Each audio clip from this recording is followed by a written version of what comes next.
See, sound gets your attention. Sound will distract your focus at the moment. It's just like when you're driving a car. If you hear a horn, you tend to what? Try to figure out who's blowing the horn at you. Sounds, if you hear a gunshot, it'll what? Get your attention. If you hear somebody scream, it'll what? Get your attention. If you hear somebody yell for help, it'll what? Get your attention. Sound gets attention.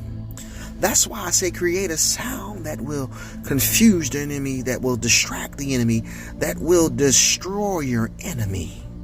See, it's something about a sound that makes the devil confused, because see, the devil understands every language on this earth, but sounds he cannot understand.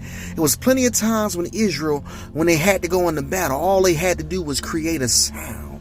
The sound confused their enemy, where the enemy began to kill themselves and begin to run. They sound like a mighty army. It might have only been 10,000, 20,000 of them against 500,000, but the sound got them so distracted. Sound put so much fear in their heart that they begin to fight amongst themselves. They begin to kill themselves. They begin to run for their lives, because guess what? The sound that they created reached the Heavenly Father's ear, and it said, "Oh, let me come see about my child." Create your sound in the midst of your storm.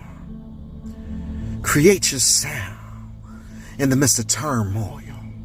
Create your sound in the midst of confusion. Create your sound in the midst of chaos. The sound that whatever you make, whether it's a cry, whether it's a yell, whether it's a whatever your sound is, Abba Father knows what the sound is. See, when you create a sound, it sounds an alarm for Daddy to come see about you. Do you really want God to come see about your problem, see about your situation, come see about your life? Create that sound. The sound that'll get his attention, that a sound that'll make him come see about you, because he's omnipresent. He's everywhere at all the times. But see, if you don't say there's a problem, God won't bother with it.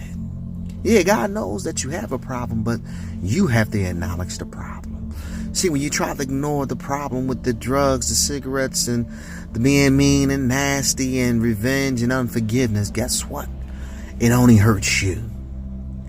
I challenge you on the day and this year, throughout this year, create your sound that will distract the enemy, that will destroy the enemy, that will confuse your enemy. Create your sound.